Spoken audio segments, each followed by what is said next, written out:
All right. Well, we'd like to welcome everyone to the Creative Pinellas Coffee with the Curator for this week.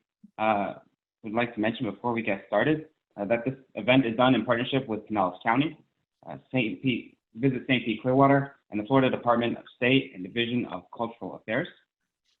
And now I would like to introduce the CEO of Creative Pinellas, Barbara St. Clair. Before we get started. Hello, everyone. Thank you so much for coming.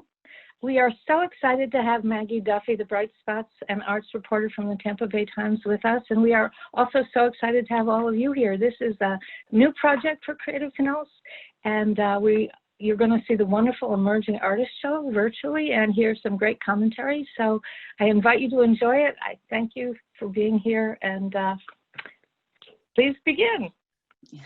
Thank you, Barbara.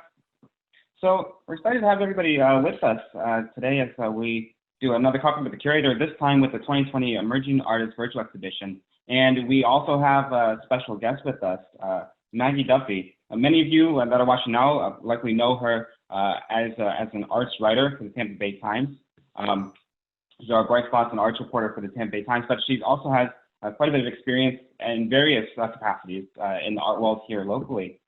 So we're really excited to speak with her, take a tour through the gallery, speak a bit about the art, as well as just the nature of being an emerging artist and even working through COVID-19. So welcome, Maggie. Thank you. Before we get started, I'd like to just explain a little bit about the exhibition itself. I'll be sharing my screen a little bit to go through the exhibition virtually. But in case you weren't aware of the exhibition out there watching us today, the 2020 Emerging Artist Exhibition is an exhibition we actually do annually. It's part of a grant program that Creative Pinellas does. Each year, Creative Pinellas awards up to 10 grants to emerging artists living and working in Pinellas County. And part of that grant includes, of course, grant funds, but also participation in a mentorship program where they're guided by a mentor over the course of the grant period. And the whole thing culminates in an annual art exhibition at the gallery at Creative Pinellas in Largo at the Pinewood Cultural Center. This year, of course, right in the middle of the grant period, happened to be a global pandemic. So it changed things up quite a bit, and we had to think on our feet along with the grantees. And in the meantime, while we can't get together in person, we put together a virtual exhibition. This is just our second virtual exhibition, so we're excited to be able to do that. And we'll be going through that with Maggie here. So I'm going to go ahead and share my screen. But we can go ahead and see the exhibition. Okay, so this is the opening to the exhibition here. I was wondering, for you, Maggie, have you found yourself having to cover a lot more online type events since? I haven't done a review of an online event yet. I was planning to do it, and then things started opening up again. But I was announcing them and doing roundups of them. I've seen some some people do they do a tour of their exhibit, like a video, and so those are cool. But yeah, this is kind of new for me. It's been interesting. It feels like it's definitely been new for all of us here to sort of make do with what we can, especially in the arts. It's been a little bit strange because it's such a social field, it feels like, right? And it relies so much on being together in person. Yeah. Has it felt like it's taken a bit of adjustment for you as well? Yeah, I mean, everything is strange, and I'm used to writing about doing reviews, and I haven't done a review in months, And so, like I said earlier, when I was telling you, I went to the Ringling Museum for the first, because it opened up on Wednesday, and so it felt really good to be back in a museum looking at artwork in person. Yeah, I was speaking with some artists on Wednesday, and they mentioned the same thing, that there's just something lost when you can't see something in person. Yeah. So yeah. Also, I really appreciate curation a lot. More. I mean, I already did, but looking at just pictures online, that don't give you any context or anything, made me appreciate a curated show much more. Yeah, Yeah, that makes sense. Where the flow through a gallery is really very intentional, but also it's sort of free for people to go through it as they want. That's something I feel like we really tried to do with the virtual exhibition. Part of the reason why we settled on this program is because the sense of scale that you're able to get.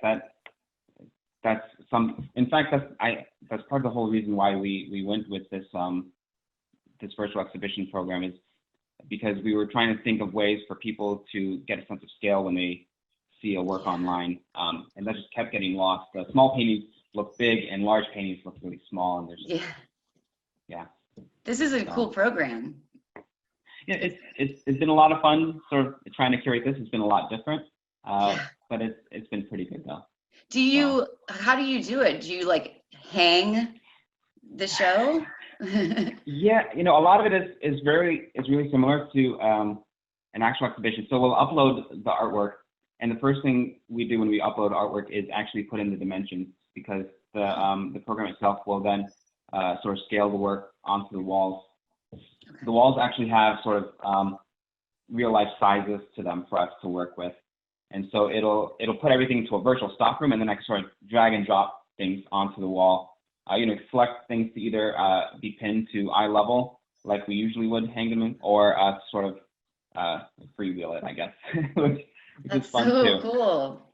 Yeah, it's been a lot of fun. It of course cuts down on a lot of installation time with exact measurements and installation type processes, but it almost feels like Curator the game. So that is, it's been pretty interesting, and also it allows for a lot of flexibility too. So I was able to put all the work up for the emergent artists, and then let them come in and see it, and then make adjustments to that. And after everything's installed, it's a lot easier to make adjustments in the virtual gallery than it is in a physical gallery. Right. Which is neat. On the other hand, it also something I didn't exactly anticipate is that it requires artists to have really good high resolution images of their artwork, which it seems always sort of important. I imagine it's important for artists to have that for a lot of what you do also. Yes, yeah. And it's I think that's like definitely a tool and like a thing that artists always need to have, is having the good images. Yeah. High res. So, I'd like to ask, when you visit a gallery, say to cover it, either as a review or as a article or news story, do you have a typical way that you usually go through the exhibition space, or is it different every time? I think it's usually different every time. A lot of the times when I go, it's a media day, so we're led by the curators or executive directors, and so you learn a lot that way. I like doing that, and then I also like to go back by myself and look at it again.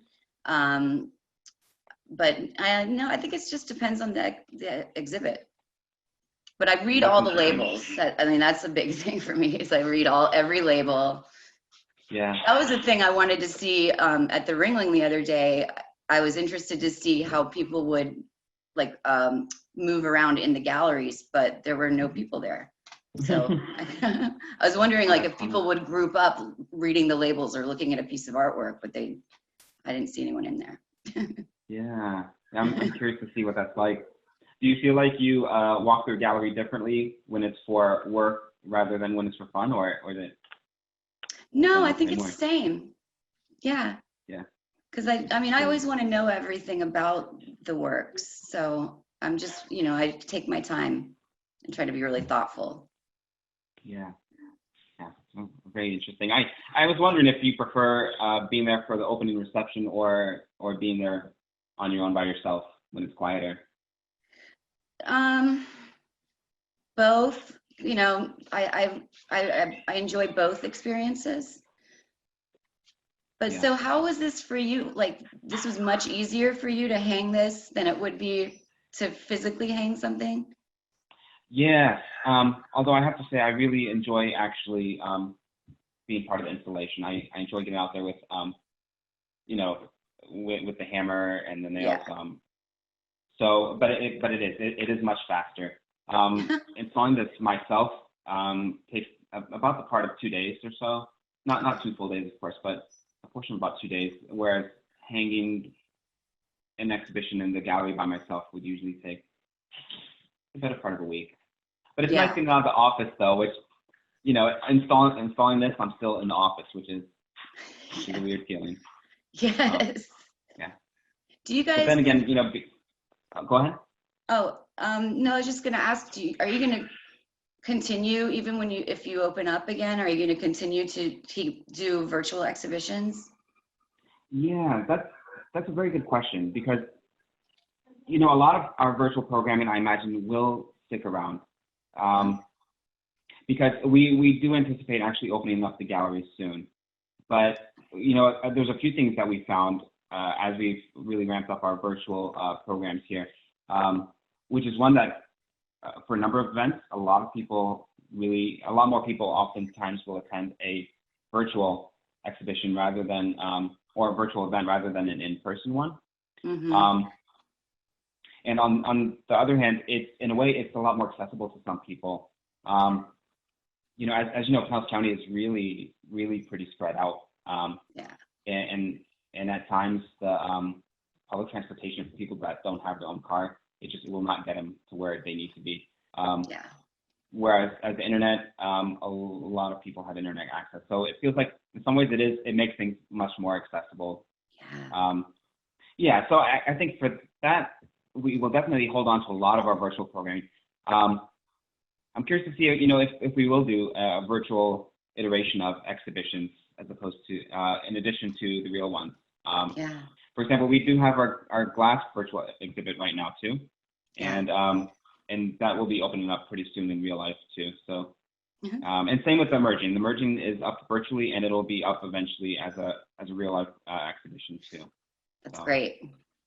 Yeah, I'm curious to see. It looks like we do have one question from Facebook, and I'd like to mention too, anybody that's joining us on Facebook, please feel free to share your comments and your questions, and they'll get relayed over to us here, so we can address them on here too. But it looks like Michael from Facebook asks, on lighting, do you prefer flat or dramatic lighting? This is his first question. Do you have a preference for lighting, Maggie, when it comes to viewing artwork? I like it to be well lit, for sure. Yeah. Yeah, I mean, lighting is crucial. And it can be, and as you know, it can be a real challenge to adjust the lighting, and you gotta, it's just, you gotta keep moving the ladder, keep adjusting. But yeah, I mean, well lit. I really dislike like dark feeling galleries or museums. I like things bright. Interesting. Yeah, it is quite a bit of work. I think when I first started at the gallery with Creative Pinellas, I still am. I'm terribly, terribly afraid of heights, and those lights are about 19 feet high or so. I know. I used to hang on with one arm onto the railing while I adjusted the light. There are some norms in the gallery, it feels like, that are really hard to break. Like when you installing at the eye level, that's something I have a hard time sort of breaking from. But lighting is not something I've played with very much to be creative. It feels a little bit frightening, maybe taking attention away from the piece in a way that the artist didn't intend to. Yeah, I agree. So the second question that Michael asked is on promoting. What is the best way to advertise a gallery, and what is the role, if any, of social media?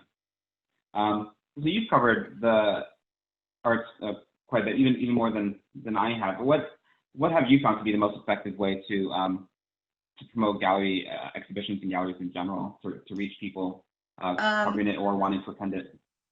Yeah, well, sending us, like, in the respect for the Times, sending us press releases with images and really clear details, and like a good description of what the show is or who the artist is. I really appreciate that. And as social media obviously is like critical for promoting a gallery. I know Facebook is good because you can put events on there. And what do you think about that, Danny? Because you have to do that much more in your job, I'm sure.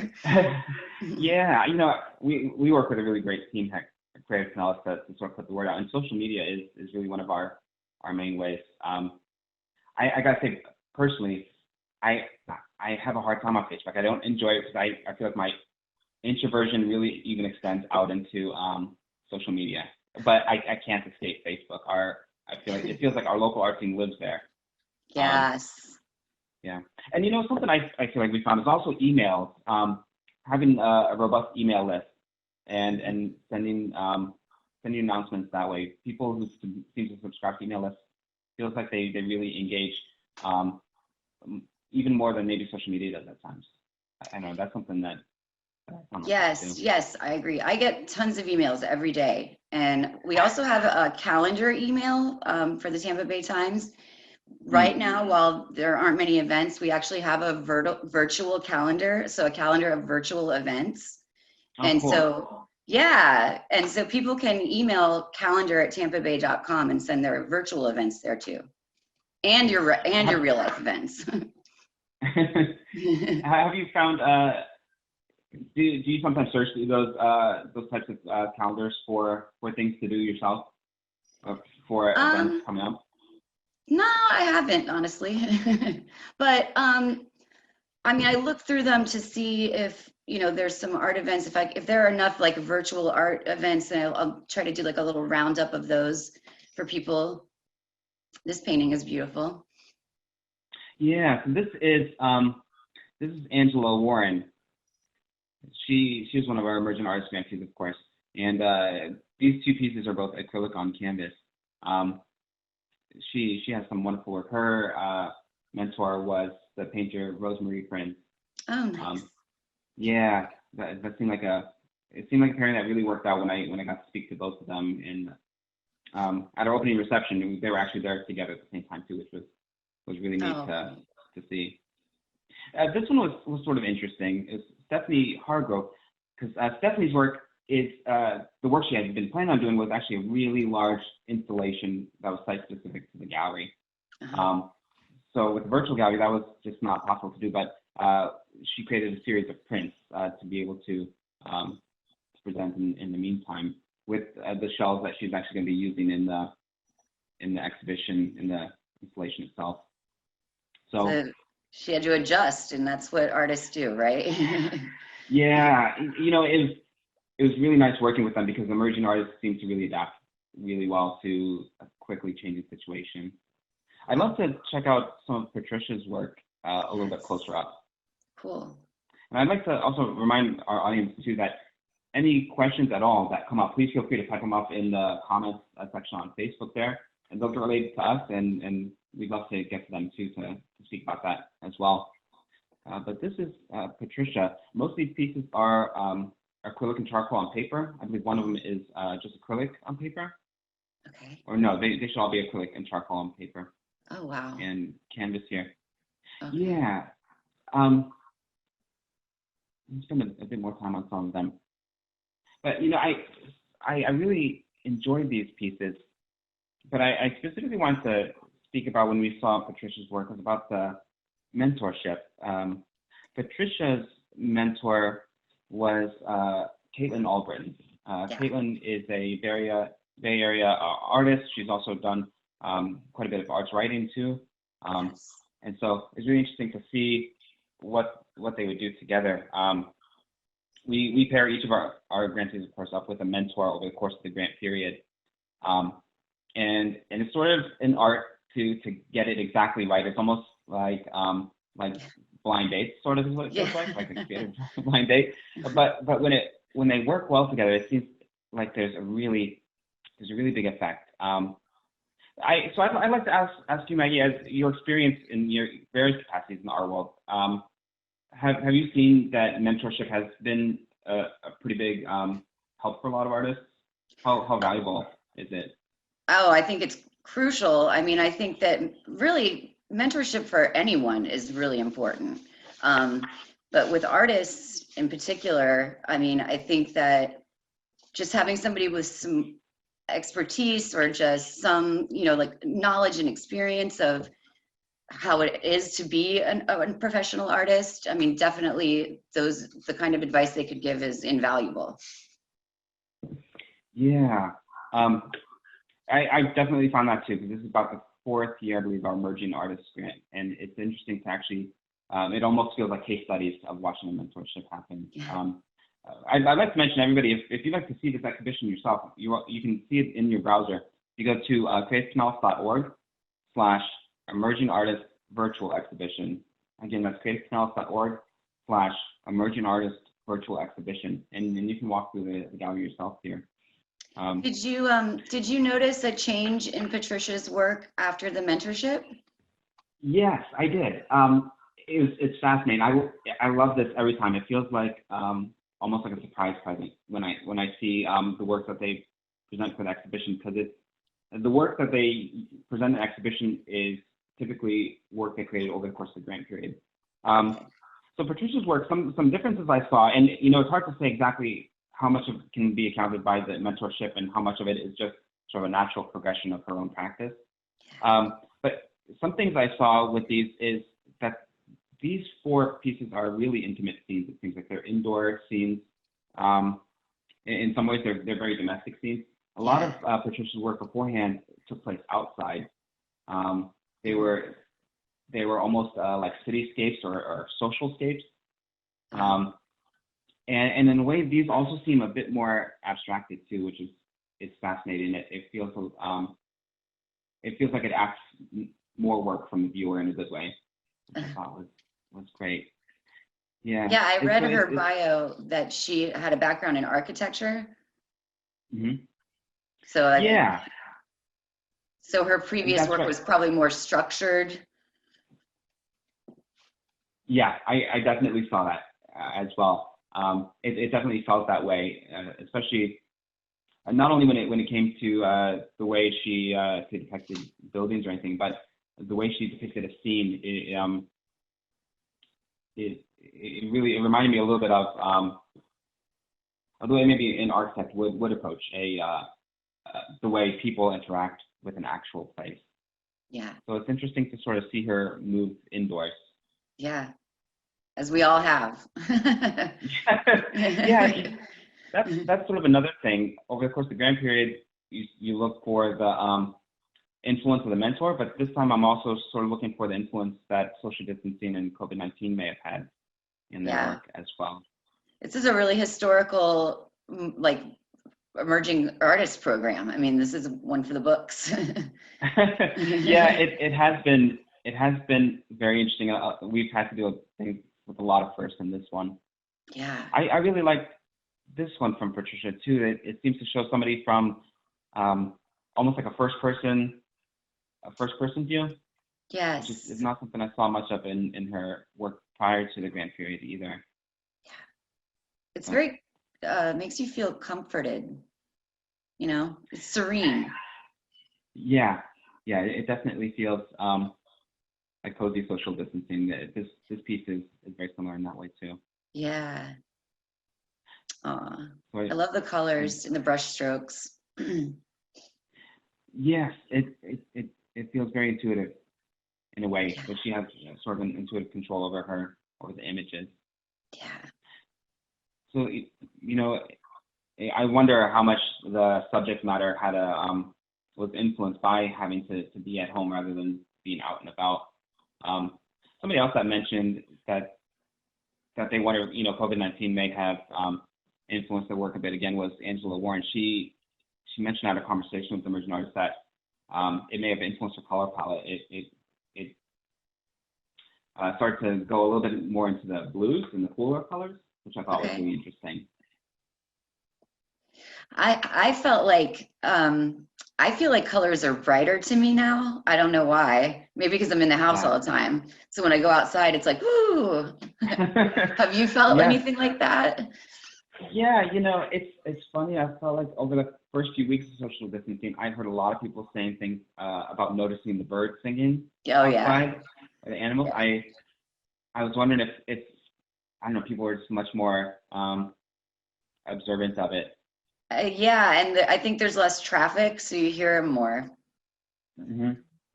Yeah, really sort of ties in with Angelo's work too, because it's very much influenced by, by the natural world in Florida itself. Beautiful.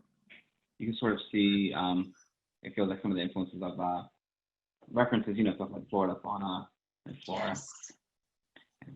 Water. Yeah. So take a look at another person's work here. I'm going to visit Cody Thompson. Cody actually has 3D work that he printed, but this work, when you visit the virtual gallery, is the size, though, corresponds to about the actual size of the pieces.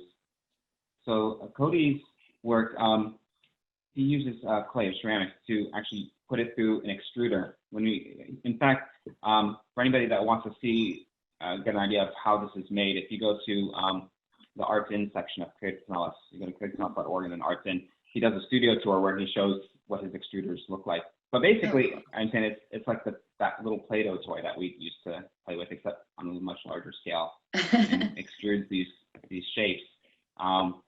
A lot of them are sort of related to letters and language. It's really interesting to see. It's a process I haven't really seen at all, to be honest. Clay being used in this way. Yeah. So that really brought to mind something I wanted to also talk about with emerging artists, their role in the arts world. Just even the fact that there's a term for it as emerging artists. What do you feel like the role of emerging artists is generally in the arts world, and how important is it?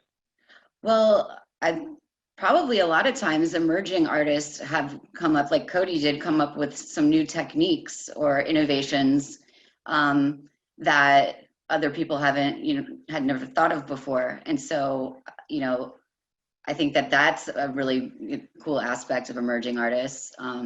It's also exciting to watch somebody's build up their body of work and kind of blossom. And so I think it's always inspiring. Yeah, it is always fun to see emerging artists as they work and they start to hit their stride too. It feels like they often are also the ones that bring in new, I guess, like new themes, new topics. Yeah, new perspectives. Yeah. Definitely. Yeah. That must be what you've found after how many emerging artists programs have you done now? So we have, I believe we've done about 4 now.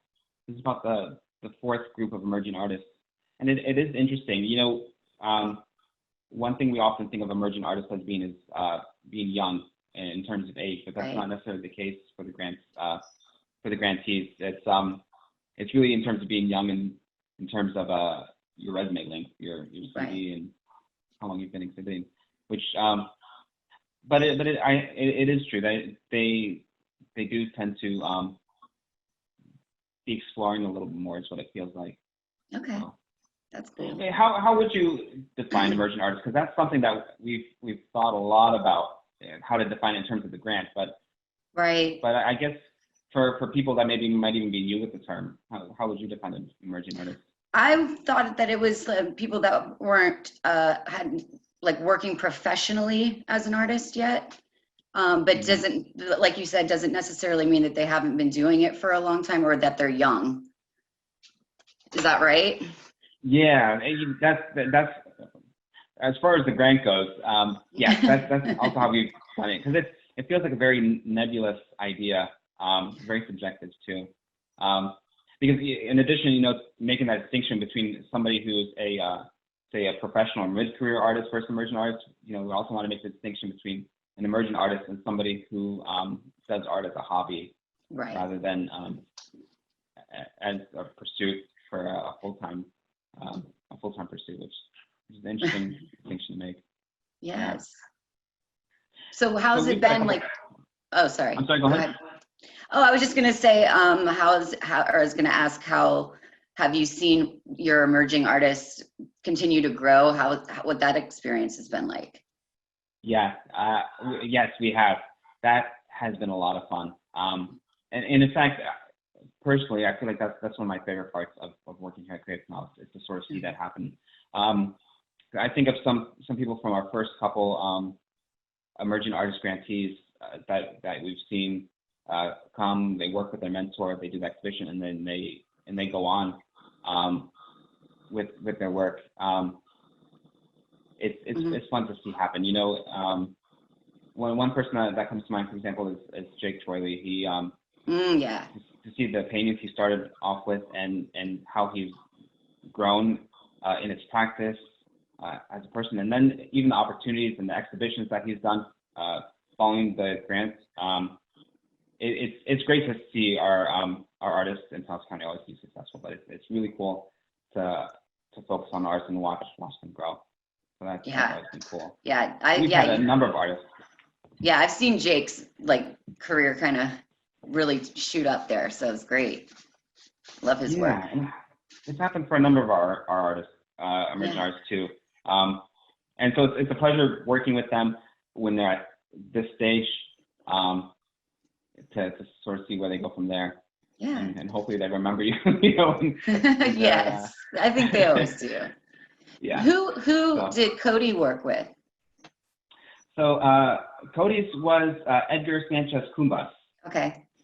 Cool. You know, when I saw Kodi's work, it felt like a really good fit to put the two of them together, because both of those artists work in this place of abstraction, almost a sort of formal take on it, but also this interesting place between being flat and being 3D, which is really interesting too. So trying to find that fit of somebody that they're similar enough that they could really relate to each other, but different enough that the mentor would challenge the emerging artist to move somewhere new. Yeah. Yeah. That's cool. That was a pretty cool one. We have a question from Allison on Facebook. She asked that our Kodi piece is meant to be on a table, pedestal, or floor pieces. And she says she's assuming the former, considering their size. And they are intended to be on a pedestal. These pieces were interesting to see in the image because it's hard to tell their size and scale just from the images, but you sort of can see here.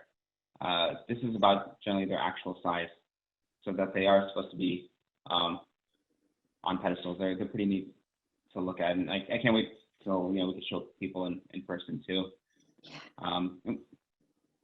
We have one other question. I'd like to direct this to you, Maggie, to see what you think, from Henry on Facebook. It says, at what point in their career is an artist no longer considered emerging?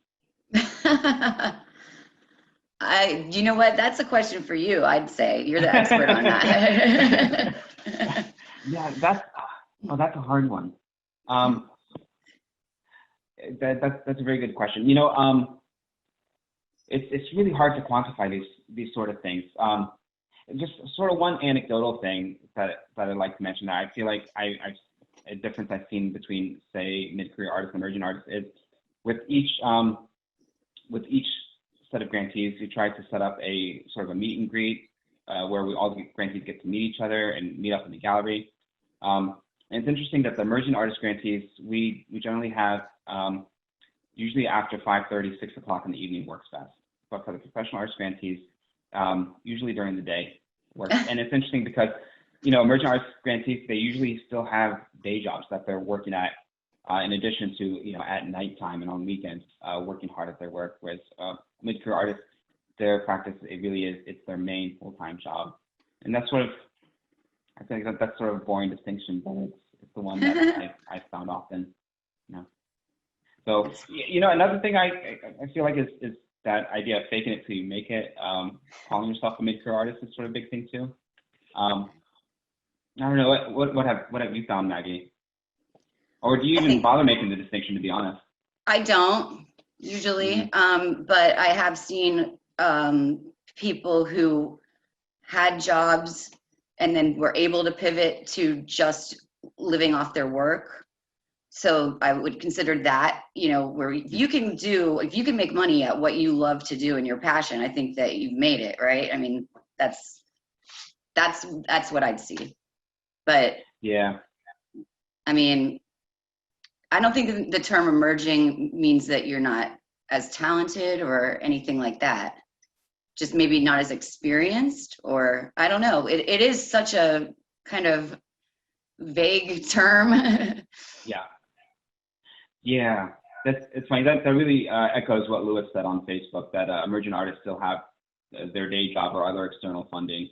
But that's also something that we try to get across in the grant too, that emerging artists their approach to their art is no less professional than the professional arts grantees, which are more mid-career artists. So that's something to definitely consider. You know, if you consider yourself an emerging artist, that it's not meant to be pejorative or anything like that. Right. Take a look at some other work here. Cool. So this is the work of Lynn Foskett. In the meantime, I'd also like to remind people about a couple things, that if you have any questions or comments, please feel free to share them on Facebook, and we'll try to relay them here and cover them as well. And if you'd like to see the exhibition for yourself, definitely check out the exhibition online. It's at creativepinellas.org/emerging artist virtual exhibition. Again, that's creativepinellas.org/emerging artist virtual exhibition. You know, if you do go check it out on your own, if you click on a work of art, there's a few pieces that have additional media, because it's really been hard, because, you know, seeing something in virtually is not the same, of course, as seeing it in person. So if you see this little link here, there's additional media for this piece. I can't navigate out of this window here, but if you check it out on your own in the browser, it'll bring you to another page with alternate angles of this piece here, because it looks a lot different in real life. It's actually an assemblage rather than one big piece. Cool. How have you found experiencing art online? Has it been rough? Well, you know, like, this is a perfect example. I wouldn't have known that each one was individually cut out and then put together, just because you just can't see that on a screen. But, you know, it still makes me happy to look at art online. But there's nothing like the real thing. Yeah, that's the truth. It's being able to walk around it, or to look at it really up close. These images are really pretty high resolution, so if you zoom in, and get close to a virtual exhibition, you can really start to see some details. Yeah. In fact, there's one of Lynn's that was really interesting to see in person. But you get a sense of the detail too, even in the virtual exhibition. I love this step stool. Yes, I really liked it too. It felt like, I was telling Lynn that it felt almost spiritual in a way. I don't know. It's almost like an icon of a step stool. It is, especially for art installers. Yeah. Tell you how many times I was you're on right. One of those. That's a good point. Yeah, and I did listen to the interviews you did with the emerging artists, and I loved what Lynn said about, like, the symbolism of chairs and how they could feel like they just have this layered meanings. It's familiar, it's family, it's also like somebody who would be waiting for someone to return, so like a sense of loss. Yeah. And I thought that was really, I loved that, because that is what it is for a chair, right? It's, you almost take them for granted, but they really mean so much to us. Yeah, it is a really loaded metaphor, but you don't, I guess you don't think of it very often. Yeah. When I see a chair, I also think of the person that used to sit there. It almost echoes somebody's body. Right. Really, exactly. The absence of somebody being there. Right. Something else I wanted to share too is when you click on a piece, in addition to being able to see additional media, if it has some, you can even actually purchase a piece pretty easily online too here. So something I'd love to encourage people to be able to do.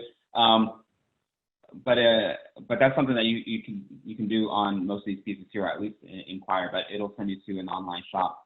But I guess that's something I'd say that was sort of interesting about COVID-19 was buying and selling artwork. Yeah. I don't know if you've heard much about how that's been going. I do know. I know that Chad Mize sold like 9 pieces from one of his exhibitions that he never even opened. He hung it all up and he did a video and posted it on Instagram and Facebook Live, and he sold 9 pieces. So that's like, I think that's pretty good. Oh, very nice. Yeah. Yeah. But that's about all I've heard really on that front. Yeah, I know. I personally, I bought a couple pieces. I don't have my budget is very little. Same. But for some reason it's easier to purchase work online. It feels like just, you know, I'm on Instagram and I see something that I enjoy there. Yeah. Yeah, it just takes like a couple impulsive clicks and. Yeah, you're right. Yeah, and a lot of artists make it really easy to buy their stuff. I mean, they're constantly posting on social media. They have a really good website, or they have a good Etsy, you know. Yeah, and that's something, you know, if it seems like social distancing is going to be going on for a bit longer, it's maybe something that artists definitely would do well to keep working on is making our artwork available online. Having a good website is, I think, really what people are starting to learn, like not necessarily visual artists, but also like the makers who sell their works at the markets. When everything shut down, I was still trying to promote, like, here's the market's shut down, but here's some of the makers that you could buy their stuff online. And it was hard to get somebody who had a good website. There were only it was very few. Yeah, I feel like when I was doing a lot of art training, that I definitely share that thought. Having a good website is really important. And I also feel like having an artist statement on the website was really helpful for me. I don't know if that's something you cite often. If somebody has an art statement or a bio. Yeah, I always look for that. Like first, that's like the first thing. Also, I worked at a gallery, and so it was like my mission to get every single artist to send me an artist statement, because people are interested in that, you know? People want to know who the artist is, what their point of view is. Yeah, I even feel like when I purchased art, knowing some of the context of it has been really has drawn me into actually making the decision to buy a piece. Exactly. When I feel like I understand the artist's intentions and where they're coming from. Right. And I know this artist. Yeah, Judy. Yep. So this work is also another one that you can see has additional media, because this work has a sort of 3D component. This is all wire here that sits off just a little bit from the canvas, which is really cool to see in person, and you will be able to eventually. But I definitely encourage people to check out that additional media. Also, in addition to that, there's on our Arts In section of our website, creativepinellas.org/artsin. Each of these artists have a studio tour that they did, so they took us on a video tour of their studios. Which was a lot of fun, and you can actually see this piece in particular in progress, which is sort of cool. But creating video content, it feels like has become a lot more important, at least for viewers. Yeah. So, do you enjoy seeing work in progress or those kinds of videos? I do. I also, I love seeing like work in progress images. I like videos, but I like for them to be kind of short and concise. Yeah. You know? Yeah, that's the truth. My attention span definitely shrinks when I'm on YouTube. Yes. This is cool. More of the same, right? Like it's the wire. Yeah. Great. Yeah. Yeah, and the same thing with the additional media. Yeah. So somebody else I'd like to show that, you know, she's really made a lot of use of video is Gianna Pergamo. Gianna was paired with Jimmy Green of Wax and Hive. Okay.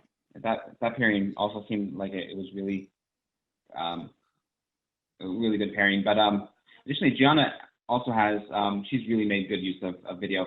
In her media links here, she actually has a video on how she created every single one of these pieces, which is sort of cool too. Cool. I love her stuff. Yeah. So cute. And her studio tour also was really, really cool because it showed not only her studio, but a number of studios in Pinellas Park of some great artists that are working as well. Yeah, there's a bunch of artists over there. Yeah, it was fun to see some of them caught in their studios at work. It'd be nice to be able to visit them again in person as well. Do you feel like you've been are you sort of itching to get out there, or sort of reluctant to get back out to the real world? Well, I'm hesitant, but like when I went to the Ringling Museum on Wednesday when it opened, like I said, I was like alone in the galleries besides the attendant. So I felt really safe. It's such a large space. I feel like galleries, most of them are by appointment right now, so I think you can be safe in there. Like we talked about earlier, you can't touch it. You're not supposed to touch anything. Yeah. That's right. And I wear a mask. Yeah. And hand sanitizer a lot. But yeah, I'm dying to get out. I mean, like going to the Ringling the other day was so good for my soul. I can't even tell you. I mean, I was still nervous and was very careful. And they had hand sanitizer stations all over the place. So, there's a balance, but it felt really good. To get back out there. Very cool. Yeah. How about you? I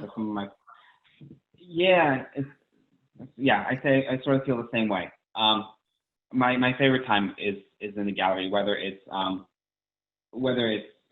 putting together an exhibition or enjoying somebody else's.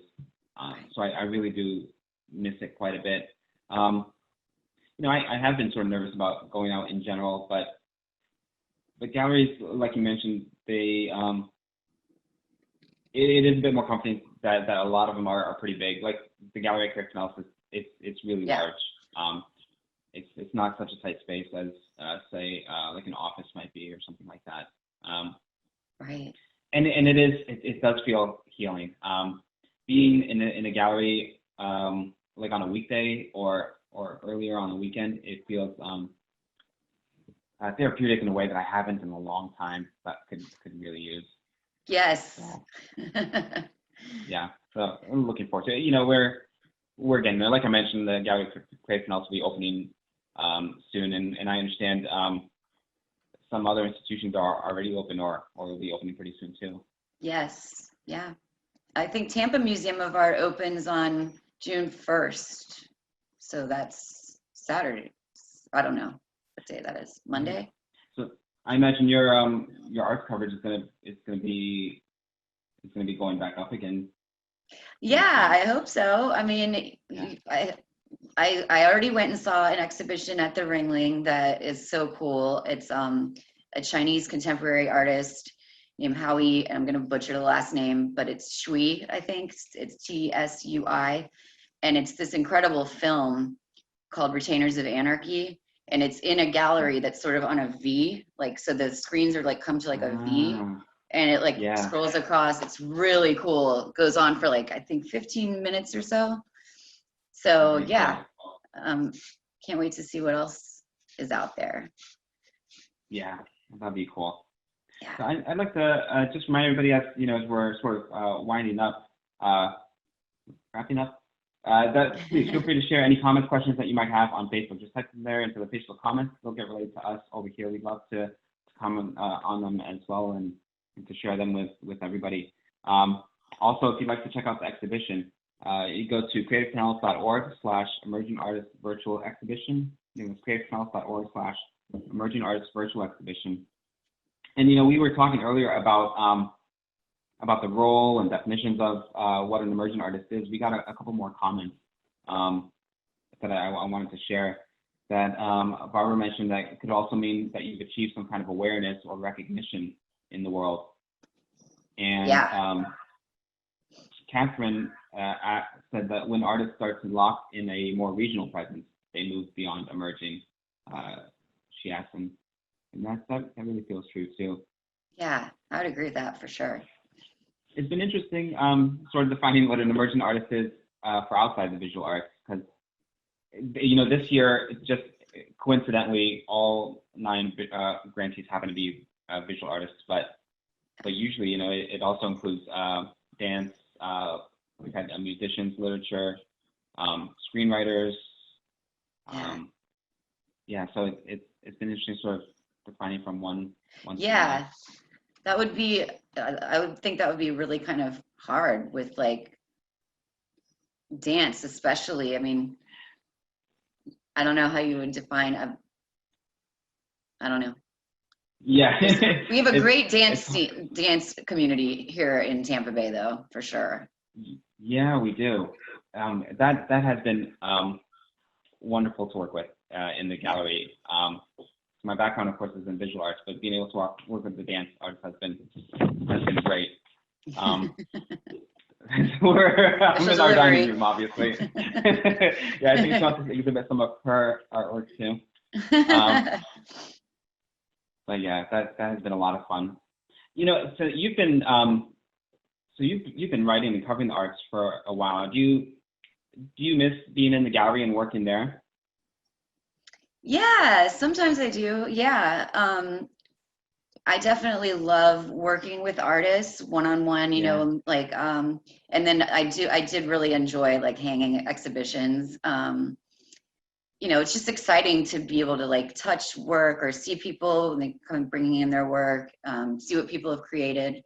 I do love that. And Mark Mitchell, actually, whose work that is, right? Yeah, exactly. The Times put together an art project where we asked artists to, using our our photographs of when places were deserted, we asked them to imagine it populated again. And Mark is one of the artists. And he did the Dali Museum. Cool. Yeah. Oh, that's cool. Yeah. So that'll be out in a couple weeks. Well, that's cool. I look forward to checking that out. Yeah. He's clearly a really talented artist. It's been a lot of fun to work with. Yeah, in fact, I think the first time I met you was in the gallery space at the gallery at Creative Pinellas, working on an exhibition. In fact, I think it was the first emerging artist exhibition. It was. Well, that's really funny. So sort of circle back. Right. Come full circle. Yeah. Well, right. And I had just started to write about art then too. Oh, that's really cool. Yeah. This is great. We had one other question that I wanted to be sure that we didn't skip over. I'm just finding it here in my notes. Michael from Facebook asked, how do you decide which artist to exhibit? Does theme enter into it at any point? And I should say, for the emerging arts exhibition, it's interesting that working on theme and how to arrange the art, that the theme that of course ties them together is that the emerging artist, but it does feel like that that certain work feels better being closer to another work, that they sort of amplify each other or they balance each other out, which it's interesting to sort of see. And so we have a couple annual exhibitions that we do all the time at Creative Pinellas. Well, Emerging Artists every year, Arts Annual every year, and then some exhibitions throughout the year of local artists, regional artists, national and international artists. But definitely feel free to reach out to us. To reach out to me at info@creativepinellas.org. But Maggie, I was going to ask you, how have you approached art exhibitions in the past? Have you created an art exhibition in the past, and how have you done the how do you put work together? That's my favorite part of installing, is finding like these kind of even subtle but common threads that the pieces, either they complement each other really well, or color or scale. There's just like it's like you look at everything and then it kind of just clicks to you. You know how that is when you're. Oh yeah. Yeah. That was like my favorite part of working in the gallery. Was organizing the exhibitions. Yeah, definitely. I'd say it's mine as well. And this virtual exhibition wise, it's a lot of fun to work with as a curator too, because it feels a lot easier. You can put stuff on the walls and see if it works, and then take it right back down again. With, yeah. I'll have to spackle. I don't know how you attacked it. Yeah. I don't know how you did it in real life, but I would actually usually put lean stuff against the walls and spend all day picking it up, moving it, and just yeah, or lay it on the floor. Yeah. And see. Yeah. And I hate to speak about something when they're not here, but I got to see curator Kathy Gibson at work in our gallery too, to sort of see her style. She's great. Yeah. She'll rearrange the artwork in your house. So I wrote about that for our Bay magazine that we put out. And it was over at my friend's house, Margaret Murray, who has a lot of artwork. And it was so fun to like watch Kathy in action and moving stuff all around. And it was great. That is something I truly miss. Yeah, it's fun seeing her work, how her curating style is. Yeah. I have a question about the mentors. How do you select the mentors? And has anybody ever said, no, I don't want a mentor? That's a great question. So we have gotten no's, because being a mentor is quite a bit of responsibility. They have at least a minimum amount of time that they need to spend together, and it's a personal relationship that sort of spans about 6 months or so. So from the beginning, we've had people say that they just can't take that kind of thing on. But it is sort of an art form. I have a list of emergent artists and come up with sort of a list of wish list of mentors that seem to fit. I'll collaborate with Barbara to find out a good fit. Sometimes, we'll consult with emergent artists too to get an idea of what they want, what they're looking for out of a mentorship and what their wish list is. And from there, we'll sort of pair them together. And so it, of course, like I mentioned, it's sort of an art form because there isn't a science to it, but when it works, it really works well.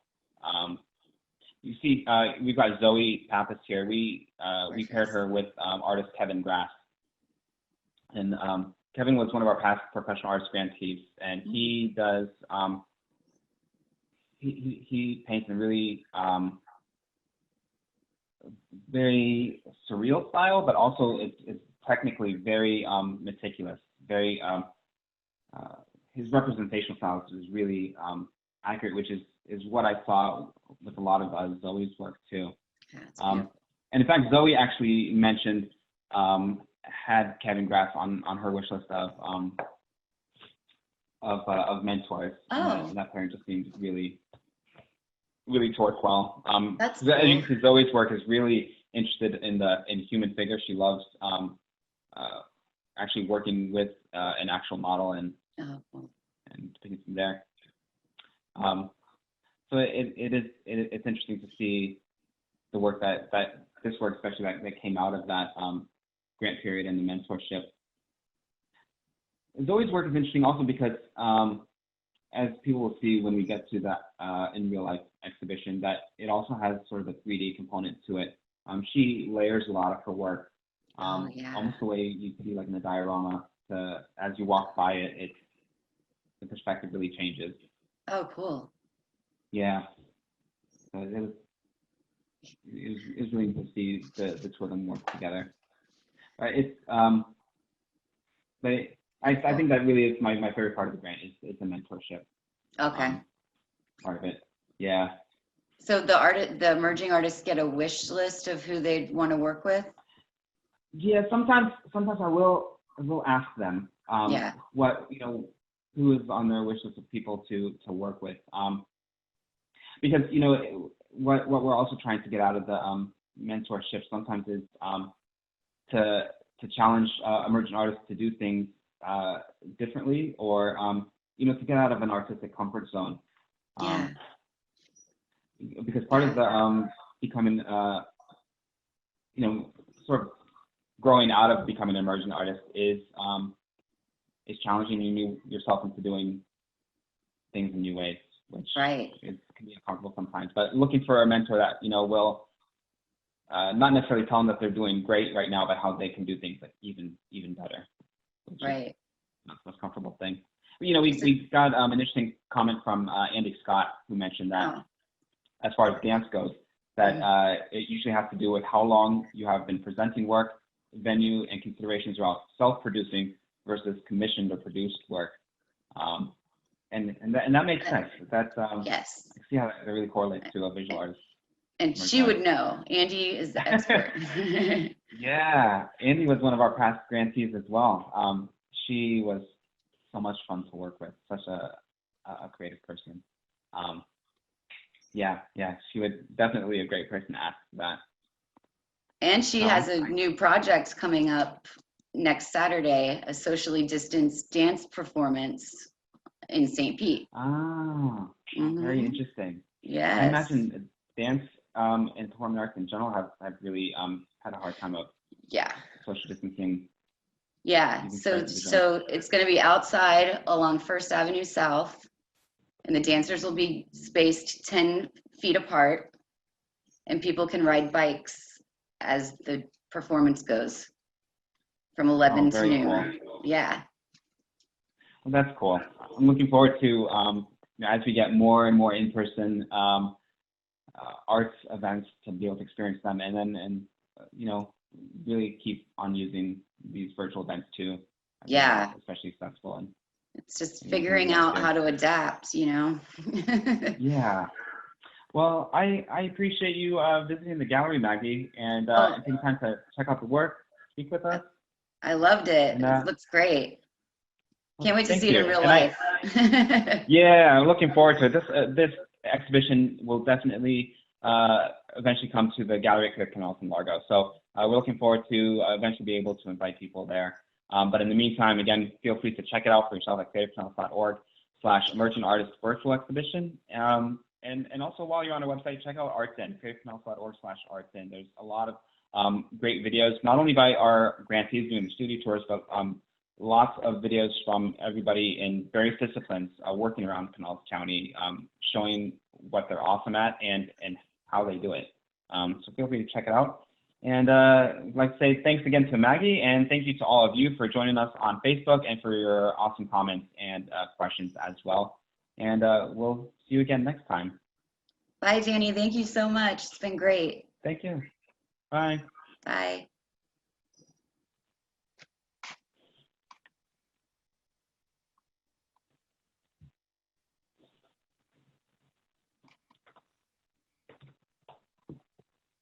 Okay, we are clear.